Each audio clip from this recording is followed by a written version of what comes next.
What is going on, everybody? Anon here, and this is a video I didn't think I was going to be doing because this just kind of fell in my lap by accident. So, one thing that a lot of people talk about is what do print runs look like? What are they? What aren't they? And then we have a lot of this ancillary product. So, this product that you see on the screen here is the Pokeball tin. It says Q4 2024, but this is the Pokeball tins that just came out. Now, what I want to note is notice here it's printed in the US and Netherlands with the tin made in China. The reason it says printed in the US and Netherlands is the packs inside are Paradox Rift and Temporal Forces, and there's 3 packs in each Pokeball tin. I believe there's 1 Temporal and 2 Paradox, and these are European printed packs from the Netherlands. And the way they printed things up until recently, where they transitioned everything to the Netherlands for European printing, was they would print certain cards, potentially the hits, I believe, in the US. They'd print all the trash cards in the Netherlands. They'd pack them. They'd insert them into packs. But this is really, really fascinating because they are pulling all of the old ancillary product out of the loose packs out of the Netherlands, and they're shipping them to the US, and they're packing them into these Pokeball tins that are using packing materials that are from 2024. Now, what the fuck are you talking about, Anon? Like, why are we talking about this shit? And this is why the video is really about nothing, but it's about everything at the same time. And it's super, super fascinating. So other than the fact that they're scraping product from Europe to bring it over here, these Pokeball tins are something that I didn't get a lot of. And I heard that there weren't a whole lot that made it to distribution. I think one distributor said they got around 12,000 cases. Another said they got 5 or 6,000 cases. I would imagine the big guys got somewhere in the 16 or 17,000, which would be like your Southerns, your PhDs. Again, this is just an asshole. But when we were opening the box today, and I tried to block this out as much as I could. I don't want to get anybody in trouble because this was not attached to the order. It was stuck to a piece of tape on the pallet that the tins came in on. So what can we glean from this information right here? So the first item is we got to check and make sure that it is the same item. So here your item 10-1 10273-103. For those of you who are used to spending time at the Pokemon Center, this is obviously the Pokemon SKU. I blocked out the supplier as well. I don't want to share information that I shouldn't be sharing. So it's enough just type a number. So here you have 10273-103. So we are in fact talking about a packing slip from the Pokeball tins, and right here it says Pokeball tin assortment. So checkbox. So due date. This is July 1st, 2025. Print date of July 28th, 2025. And these are obviously flowing through distribution the last 2 weeks. So from the end of July to the end of September. So basically 2 months from printing to packing to being at the distributor.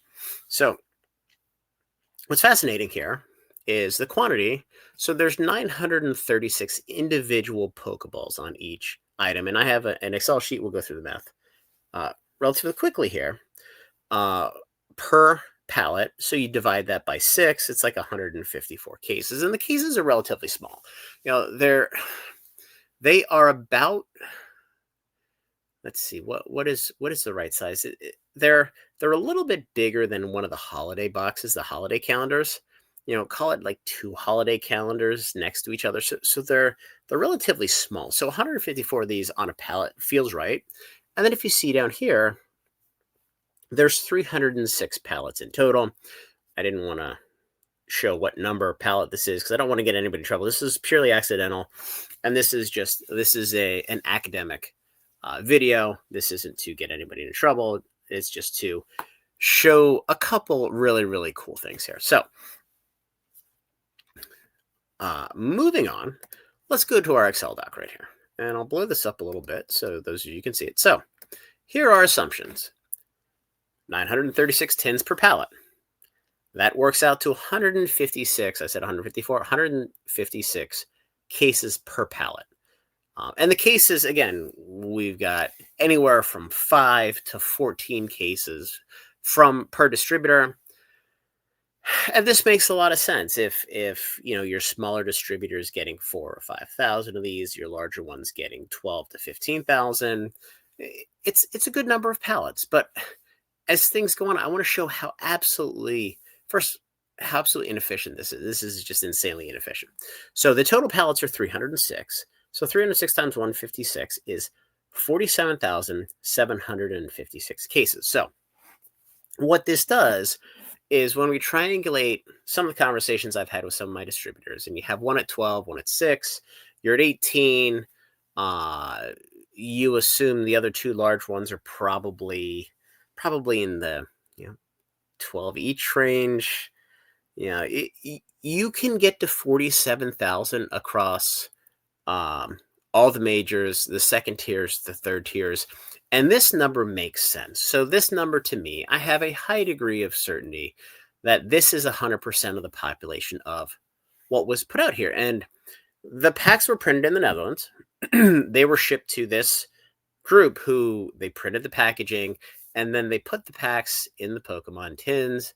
They packed the tins in the boxes. They palletized everything and shipped them to distribution, which is on the packing slip. So, of that, there are 18 packs, so 3 per tin, 6 tins, 859,000 packs in total that were inserted into this product.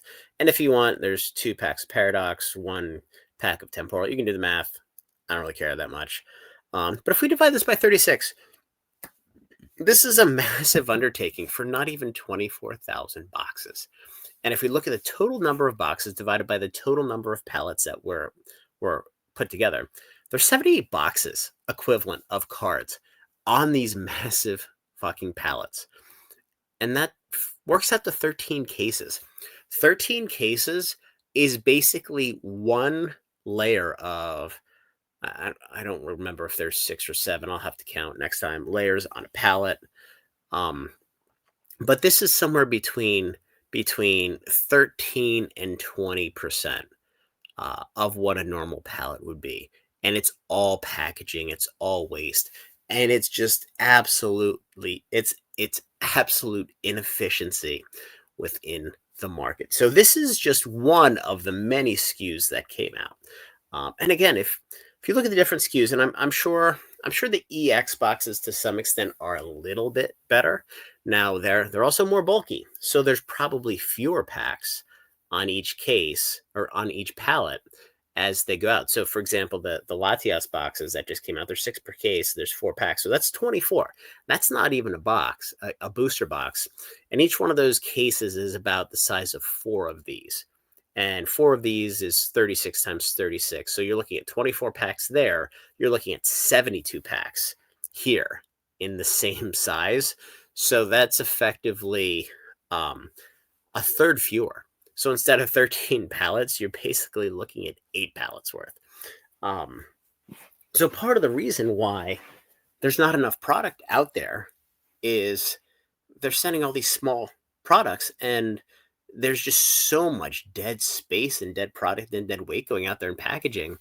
There's just not enough packs that are getting to the end user. And, you look at something like this and, you look at the cases, pallets. Yeah, imagine they put together 306 pallets and they all had 500 booster boxes, whatever the number is.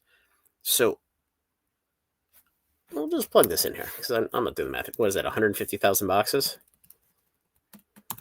Yeah, 153,000 boxes versus 23,000. Like, the reason why the market is where it is, obviously demand is through the roof, but they're supplying the market with all this garbage.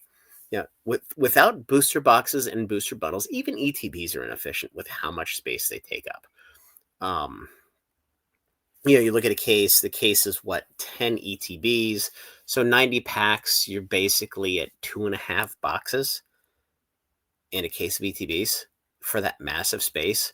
It is obscenely inefficient. And That's why they have to go back to booster boxes, because the concentration packs and booster boxes are the only thing that is going to put enough product in the market. And then look, they're going to have to flood the market with enough booster boxes.